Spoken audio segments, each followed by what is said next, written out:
Bueno, ¿sí se escucha bien? Sí, Bueno, yo les voy a hablar de los receptores hormonales intracelulares y la activación de los genes. Bueno, así bueno, en plano general, es la acción que van a ejercer las hormonas directamente sobre las células. Es como el mensaje final que se va a realizar y cómo se va a hacer. Como vemos aquí, lo dividí en tres partes, este primer tema, y primero son algunas de las hormonas que funcionan por pues, este mecanismo. Son las esteroideas, los esteroides, perdón, suprarrenales y gonadales, las hormonas tiroideas, los retinoides y la vitamina D. Bueno, el lugar de fijación de estas hormonas son receptores dentro de la célula, ya sea dentro en el citoplasma o dentro del mismo núcleo. Y estas se fijan a un promotor. Este promotor también se le conoce como elemento de respuesta a la hormona. Eh, y la expresión final se lleva a cabo cuando el promotor activa o reprime o inhibe la transcripción de genes específicos y del ARN mensajero. Y después se lleva a cabo la traducción de estos ARN o de estos mensajes en proteínas. ¿Se le puedes dar a la siguiente, por favor? Aquí vemos en una imagen resumido, pues está muy sencillo, la verdad, creo yo. La hormona, bueno, cabe recalcar que estas hormonas son lipófilas, así que pueden pasar por difusión simple a través de la membrana, así que la membrana celular no representa ningún problema para que entren dentro de la célula, ¿no? Como vemos aquí, pueden encontrar el, el receptor citoplásmico dentro del citoplasma o un receptor nuclear dentro del núcleo, valga la redundancia, ¿no? Al unirse esta hormona con el receptor, forman un complejo hormona-receptor y terminan uniéndose en el elemento de respuesta a la hormona que se encuentra dentro de la cadena del ADN, que esto también es el promotor. Una vez hecho esta unión, se genera el ARN mensajero y estos se traducen en proteínas ya, ¿no? Al final. Eh, Les iba a decir algo aquí. Bueno, en muchos tejidos del cuerpo existen receptores que son idénticos, ¿no? Y pues van a recibir hormonas idénticas. Pero no todos los tejidos van a tener la misma respuesta a las hormonas o a los receptores que se unan a ellos dentro de su ADN, eh, porque estos receptores dentro de cada tejido van a unirse a una cadena, a una sección específica de la cadena del ADN, formando una respuesta génica diferente en cada uno de ellos. Y así va a ser con todo lo que les hable a continuación. Siempre en cada tejido nunca se va a generar la misma respuesta a una misma hormona o un mismo receptor, ya que es una combinación de hormona, del complejo hormona-receptor y el pedacito de la cadena de ADN a donde se llegan a unir. Y si le puedes dar a la siguiente, por favor. Bueno, como segundo tema tenemos los mecanismos de segundo mensajero que median las funciones hormonales intracelulares. Eh, bueno, aquí aparece este primer mecanismo, que es el del adenilato ciclasa y el adenosino monofosfato ciclasa. Pues, al parecer se abordó en el libro ya, y no es el único que existe, existen otros dos, como vemos, está de fosfolípido, el mecanismo de fosfolípidos de la membrana celular, y le picas por favor otra vez, el de calcio calmodulina. Este, bueno, en estos tres, la única acción directa que tiene la hormona, no van a ser, la hormona no va a hacer nada más que unirse a un receptor y activar estos segundos mensajeros. Los segundos mensajeros se van a encargar después de toda la respuesta celular a esta hormona. Prácticamente los segundos mensajeros van a hacer todo, ¿no? Así que vamos con el primero, que es el adenilato ciclasa AMPC. Si le das una, por favor. Bueno, permítanme. Aquí vemos la primera acción o el primer paso que lleva a cabo este mecanismo. Es mediante la unión de una hormona a un receptor de membrana como el que vimos, el que nos explicó Daniel, que activa la proteína G que se encuentra por dentro de la célula. Bueno, cabe recalcar que por este mecanismo se lleva la unión de la hormona al receptor, se lleva de forma extracelular y la proteína G se activa mediante el receptor de manera intracelular. Bueno, se acopla a ella. ¿Y si le picas otra vez? Bueno, el desprendimiento de la subunidad alfa activa de la proteína G. Esta se lleva a cabo mediante pues ya dijo también Daniel, mediante la fosforilación de esta subunidad de la proteína G, que es una proteína heterotrimérica, perdón. Bueno, se libera esta subunidad alfa y activa la enzima adenilato ciclasa. Si le puedes explicar otra vez, por favor. Bueno, la adenilato ciclasa es la encargada de la conversión del ATP en adenosín monofosfato ciclasa. Y esta adenosín monofosfato ciclasa activa la proteína sinasa dependiente de la MPC. Y después, esta MPC, ¿le picas por favor? Fosforila proteínas específicas que producen reacciones bioquímicas, que en el libro se mencionaba como una cascada de enzimas, y a su vez eh, y a su vez la respuesta celular a la hormona. Así que este ya sería el último paso como tal. El hecho de cuando se fosforilan estas proteínas, eh, estas son las que van a afectar la respuesta celular al contacto que tuvo la hormona con este receptor. Y bueno, aquí vemos en el primer punto un pequeño asterisco en el que se mencionaba en el libro que si el complejo hormona-receptor se unía o se acoplaba a una proteína G inhibidora, la adenilato ciclasa, pues resultaría inhibida también por ende. Y por esta acción, la MPC disminuiría y la acción hormonal en la célula sería inhibitoria. Pues venía algo confuso ahí en el libro esa parte, porque mencionaban la proteína G, que cuando inhibía se llamaba proteína G y cuando no inhibía o cuando activaba se llamaba proteína G también, así que simplemente supongo que se le llama proteína G inhibidora y proteína G activadora. Ujú. Eh, Claro. y bueno, gracias. Aquí vemos las las hormonas que funcionan mediante este mecanismo en el pequeño recuadro a la izquierda. Y del lado derecho vemos la imagen de cómo se lleva a cabo este mecanismo de segundo mensajero. Vemos la hormona, que es el pequeño punto rojo, donde se une a un receptor. Este activa la proteína G y libera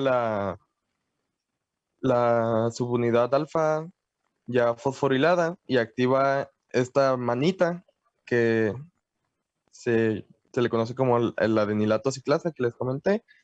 Este pasa el ATP a MPC y mediante esta acción se activa la proteína sinasa dependiente de AMPC y esta es la que fosforila las proteínas y estas proteínas generan la respuesta celular.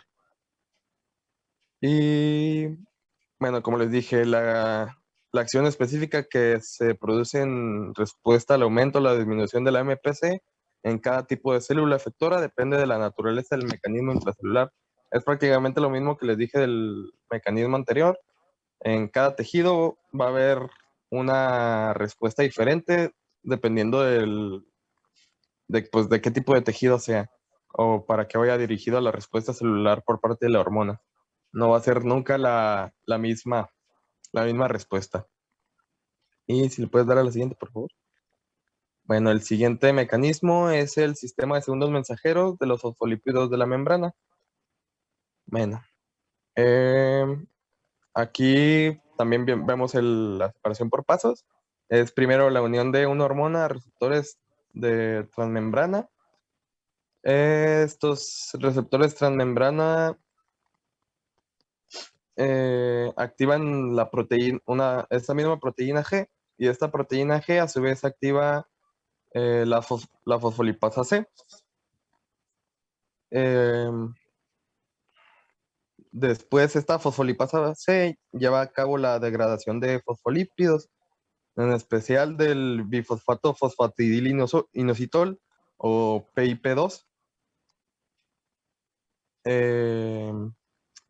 Y este PIP2 se degrada en 2 segundos mensajeros, que son el trifosfato inositol o IP3, IP sub 3, y el diacilglicerol o DAG.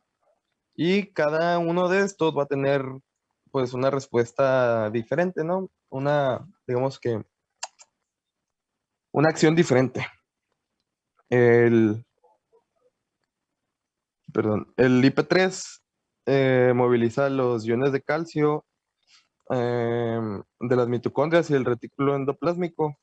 Y estos mismos iones de calcio ya por sí mismos generan una respuesta de segundos mensajeros. Y algunos ejemplos de las reacciones que pueden llegar a tener son en la contracción del músculo liso y en la modificación de la secreción celular. Y bueno, el diacilglicerol activa a la enzima proteína sinasa y fosforila un gran número de proteínas encargadas de producir la respuesta de la célula. Es prácticamente la misma función que tuvo el segundo mensajero anterior, la fosforilación de proteínas que generan la respuesta celular. Si le puedes dar a la siguiente, por favor. Y aquí vemos también en el rectángulo de la izquierda las hormonas que pueden realizar este proceso. Y a la derecha el proceso que les dije, la hormona peptídica activa el receptor la proteína G, la fosfolipasa, degrada el PIP2 y los 2 segundos mensajeros hacen una acción diferente que al final llevan a la respuesta celular. Bueno, no sé si hasta aquí hay alguna pregunta, algún comentario, alguien. Está bien, chicos. Yo, Sí. lo siento, pregunto mucho. Ya ves que mencionaste del mecanismo anterior que reacciona diferente en cada caso, entonces quería saber si sabías qué dependía de que reaccionara diferente. Dale para atrás si quieres. Para atrás. Lo de la G. Ajá, lo de la G. No, ya no, era para adelante, ¿Cuál? para adelante. Lo de la Lo de la proteína G. G. Sí, Ajá. sí, Porque ese. tiene esa característica tan ambigua de ser tanto inhibidora como desencadenante. ¿A qué se deberá esto del segundo mensajero? ¿Por qué tiene esa característica esta hormona G? Bueno, creo que no lo mencionaba en el libro lo del por qué era inhibidora o estimulante. Simplemente mencionaba que había esas dos. Ah, bueno, es que esto va a depender generalmente de cada una de las hormonas, chicos. En algunos de los casos puede ser tanto inhibidora, otra puede ser que va a desencadenar, o incluso en algunos puntos o en ciertas hormonas dice que simplemente es de anclaje, pero esto se va a deber principalmente a la acción de la hormona y también el tiempo, al tipo de, ¿cómo decírtelo?, de retroalimentación que pueda llegar a presentar. Pero esto generalmente, esto es dependiendo de cada una de las hormonas. Por eso se encadena como G, pero cada hormona va a tener su G especial que puede tener una acción de acarreamiento o de inhibición. Ah, ok, ok. Ya todo tiene sentido. Gracias. Por nada. Bueno, aprovechando que nos regresamos aquí, olvidé mencionar lo de la cascada de enzimas. Bueno, aquí, primeramente, en la imagen podemos ver que el ATP pasa a MPC. Bueno, esta cantidad de ATP que se convierta a MPC es una cantidad muy pequeña, pero aunque sea muy pequeña, cuando activa las proteínas sinasas dependientes de MPC, estas activan a su vez otra cantidad de proteínas sinasas y estas a su vez otra cantidad, y así que a eso se refiere lo de la cascada. La primera ola de enzimas activa una segunda ola de enzimas y así sucesivamente. Así que por más pequeña que sea la cantidad de ATP que se convierte en AMPC, se puede llegar a hacer una reacción muy grande, ya sea activadora o inhibidora. Y bueno, continuamos con lo que estaba. Era atrás. Más, No, más. sí, ahí, sí, Ahí. ahí. La siguiente. Y bueno, por último, yo les voy a hablar del sistema de segundo mensajero de calcio-calmodulina. Bueno, primero que nada, pues es la entrada de los iones calcio, pues adentro de la célula, ya sea por alguno de estos dos mecanismos, que es el cambio de potencial de membrana, que abre los canales de calcio, como ya lo vimos en semestre pasado. O también puede ser por la interacción de una hormona con receptores de membrana que abren los canales de calcio. Así que, bueno, pues en general es la entrada de calcio activa este mecanismo de calmodulina. Aquí en medio vemos el Mickey Mouse, como diría la maestra de Bioca, de la calmodulina. Vemos que tiene 4 receptores de calcio. Una vez que la calmodulina se le llegan a unir 3 o los 4 calcios que puede aceptar, cambia de forma y realiza la respuesta celular. Así que está directamente la calmodulina hace la respuesta celular fosforilando proteínas, y al igual que el diacilglicerol o el AMPC. Bueno, se supone que ya debemos saber que la concentración de calcio es de 10 a la 8 o entre 10 a la 8 y entre 10 a la 7 moles por litro.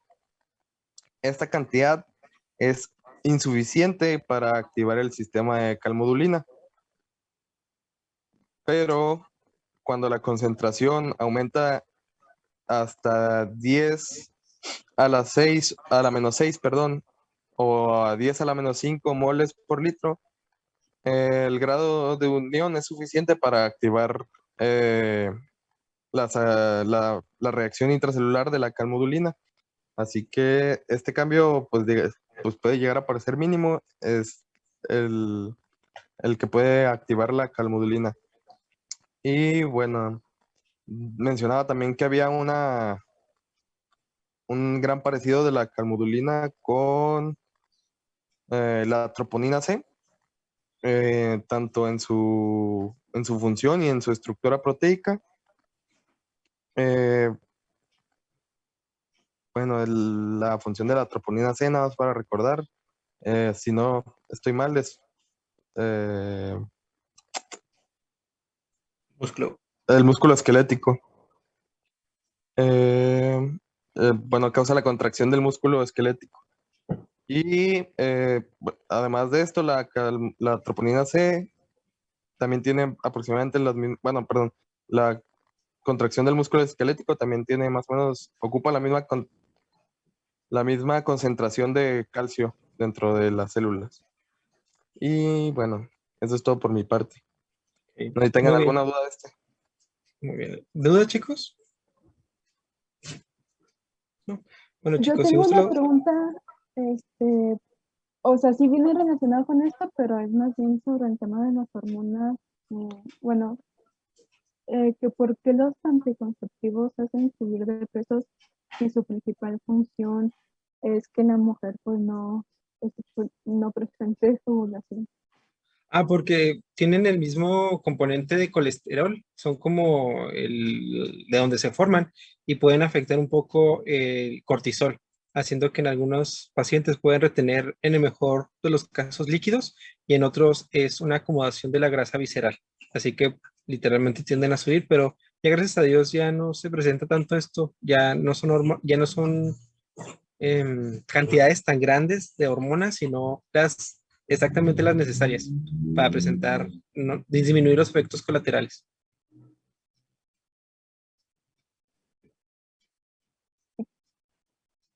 Está bueno, ok. Gracias, profe. No por nada. Bueno, chicos, vamos a dejar por hoy. Vamos a continuar con ustedes, Fisiología Grupo 1, el miércoles, ¿verdad? Sí, profe. Sí, nos toca el Ok. miércoles. Que tengan una excelente noche, chicos. Estudien mucho, repasen y nos vemos el miércoles. Gracias. Gracias. Gracias. Gracias, Doc.